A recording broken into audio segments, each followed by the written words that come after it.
My stepdad turned my family against me. Update 2. Got a call from a number back home. I deleted most of my numbers a while ago from anyone I wasn't talking to. I picked up, and it was my stepfather. He said hello, and I hung up and blocked the number.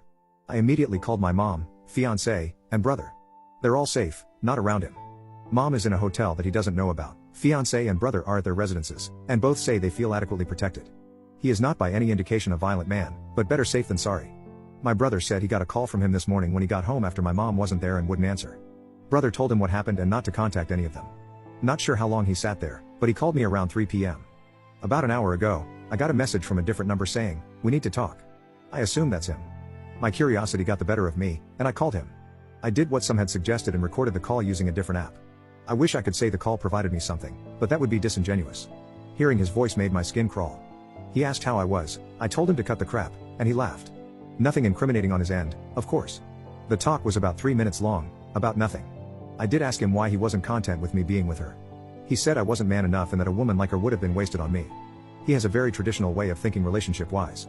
Which is especially funny because it shows how much he never knew about our relationship or her in general. There wasn't really much to take away from the conversation other than that. I don't really know what he wanted, but I told him not to call me again and hung up. Not very eventful on that front. I flew back home prior to the weekend last week and went to my uncle's birthday party. Had a good time, and the family was very welcoming and apologetic for not being more supportive after everything. None of them were ever rude or anything. I've got no negative feelings towards any of them. I talked with my brother and set up a meeting at his place with my ex and mother on Wednesday night. On Wednesday, I went over there and got what I expected.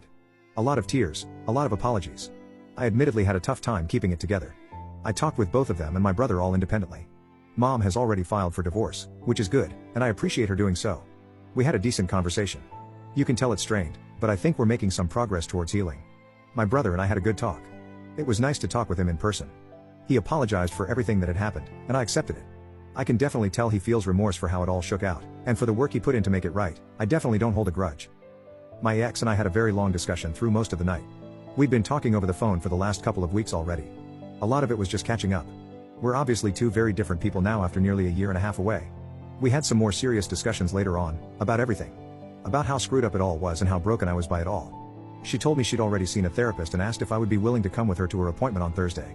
She's gone above and beyond for everything I could have asked of her the last few weeks, and I am truly appreciative of it.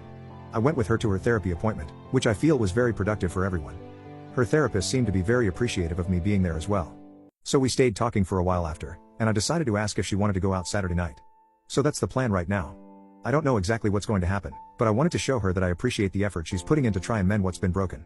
And selfishly, I'd like to see her in a setting that isn't like the ones we've been in. Update 3. The date went very well. We had a nice night together, got dinner and went to an arcade, which we used to do somewhat frequently. It's the first date I've been on in nearly a year and a half, and I enjoyed myself a lot. We went back to her place afterward and talked. We're going to discuss the next steps during this week before I head back to California. The distance part is going to be the hardest, but I think it'll help keep the rose-colored glasses off if we aren't with each other constantly.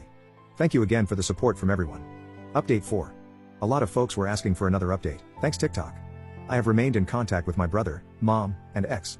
My brother and I still talk a reasonable amount. Mom and I have been building back, there are definitely some improvements there.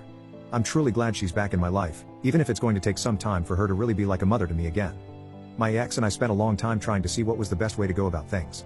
She flew out and spent time with me in California, which was very nice. At the moment, we're not together, and I think that's best for right now. As for my ex-stepfather, I really have no clue. He tried to contact my mother a few times following everything, but he never got a chance to talk. He hasn't been in contact with me at all, and for that, I'm thankful. I hope I never run into him again. Life changes. I did end up moving back east for a new job, a few states away from my family still, which I think is healthy. Thank you for all the support in this madness.